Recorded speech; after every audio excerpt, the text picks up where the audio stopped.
बिस्मिल्लाहिर्रहमानिर्रहीम। Environmental science CSS exams में optional subject है और ये सब्जेक्ट 100 मार्क्स का है। ये सब्जेक्ट इंटरेस्टिंग होने के साथ साथ करंट इश्यूज़ के साथ लिंक्ड है, जैसे global warming, climate change, disasters, floods, forest fires etcetera. इस सब्जेक्ट की ओवरलैपिंग नेचर, जैसे कि हिस्ट्री, फ़िलासफ़ी, जियोग्राफी, जियोलॉजी और जनरल साइंस, इस सब्जेक्ट को स्कोरिंग बनाती है। इस सब्जेक्ट में 8 चैप्टर्स हैं, जो कि हिस्ट्री ऑफ एनवायरमेंटल थॉट्स से लेकर एनवायरमेंटल मैनेजमेंट तक हैं। इसका पहला जो चैप्टर है वो हिस्ट्री ऑफ एनवायरमेंटल थॉट्स है, यानी एनवायरमेंटल साइंस की शुरुआत कैसे हुई,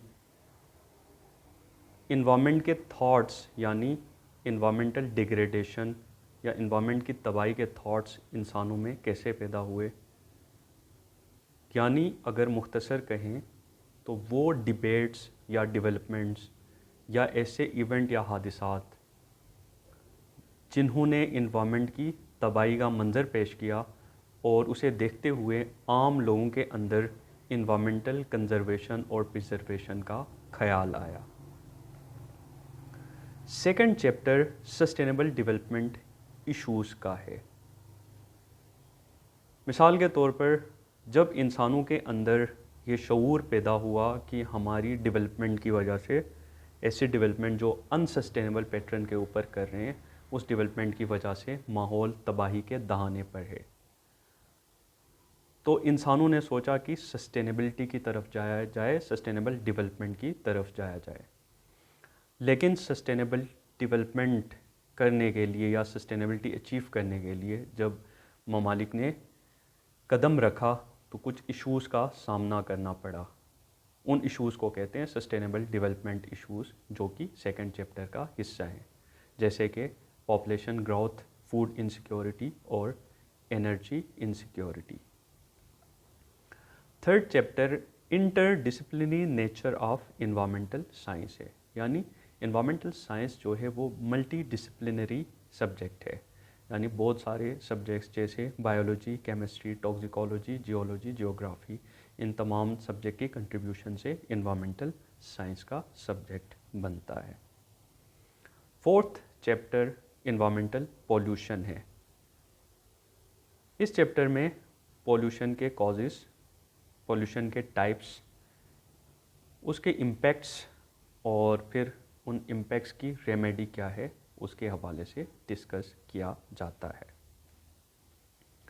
फिफ्थ चैप्टर क्लाइमेट चेंज है, यानी ग्रीन हाउस गैस किसे कहते हैं, क्लाइमेट चेंज क्या होता है और क्लाइमेट चेंज होने के एविडेंसेस क्या हैं और उसके इंडिकेटर्स क्या हैं, कौन सी ऐसी चीज़ें हैं जिनको देख के हम कहते हैं कि क्लाइमेट चेंज हो रहा है।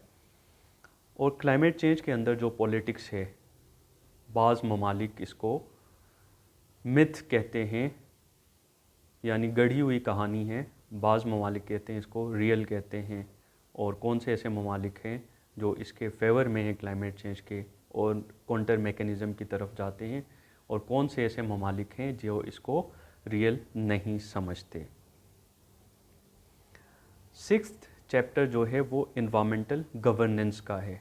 वो कौन सी बॉडीज़ हैं, कौन से इदारे हैं, कौन से इंस्टीट्यूशंस हैं, कौन से लॉस एंड रेगुलेशंस हैं जो इन्वामेंटल डिग्रेडेशन, इन्वामेंटल डैमेजेस और क्लाइमेट चेंज का जो रिजीम है उसको गवर्न करते हैं। सेवन्थ चैप्टर जो है वो ग्लोबल इनिशिएटिव के नाम से है। ग्लोबल इनिशिएटिव्स का मतलब है, चूँकि क्लाइमेट चेंज जो है वो एक ग्लोबल इशू है, तो इसलिए तमाम ममालिक को मिलकर ऐसे इनिशिएटिव्स लाने चाहिए जिससे हम ग्लोबल वार्मिंग को, ग्लोबल क्लाइमेट चेंज को काउंटर कर सकें। इस चैप्टर के अंदर हम प्रोटोकॉल्स पढ़ते हैं, कन्वेंशंस, और वो कन्वेंशन जो ममालिक ने रेटिफाई किए हैं, और ग्लोबल रिस्पॉन्सिबिलिटी की बात करते हैं, और यूएन का रोल इन प्रोटोकॉल्स को इम्प्लीमेंट करने में और इनका इनकाद करने में। लास्ट जो चैप्टर है वो है इन्वामेंटल असेसमेंट एंड मैनेजमेंट, यानी जो इन्वामेंट है उसके अंदर जो डिग्रेडेशन है उसको एसेस किया जाए और फिर उसके मैनेजमेंट के टूल्स डिफ़ाइन किए जाएं, जैसे इन्वामेंटल इम्पैक्ट असेसमेंट वगैरह।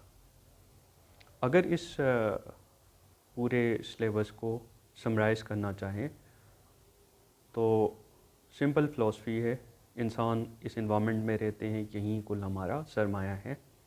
इसमें रहते हुए कुछ इश्यूज़ का सामना करना पड़ता है, जैसे पॉपुलेशन ग्रोथ है, पॉवर्टी है, और पॉवर्टी को ओवरकम करने के लिए जो बीमारियां हैं उनको ओवरकम करने के लिए इंसानों ने इंडस्ट्रीज़ लगाई। जब इंडस्ट्रीज़ लगाई, पॉवर्टी को तो ओवरकम किया, लेकिन उनके इमिशंस की वजह से इन्वामेंटल डिग्रेडेशन हुई। अब उस डिग्रेडेशन को बचाने के लिए और साथ डेवलपमेंट भी करने के लिए हमने सस्टेनेबिलिटी का सोचा, सस्टेनेबल डेवलपमेंट का।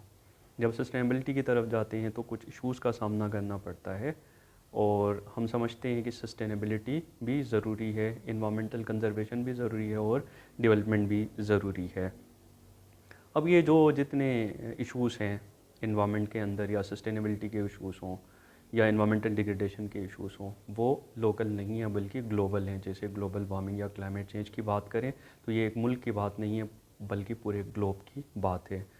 तो अगर जो इश्यूज़ हैं या चैलेंजेस हैं वो ग्लोबल है तो फिर इसको टैकल करने के लिए ग्लोबल मैकेनिज़्म की ज़रूरत है, और ये जो ग्लोबल मैकेनिज़्म है उसको लोकल इनिशिएटिव के साथ इंटीग्रेट किया जाए, जिसको हम एनवायरमेंटल असेसमेंट और मैनेजमेंट कहते हैं।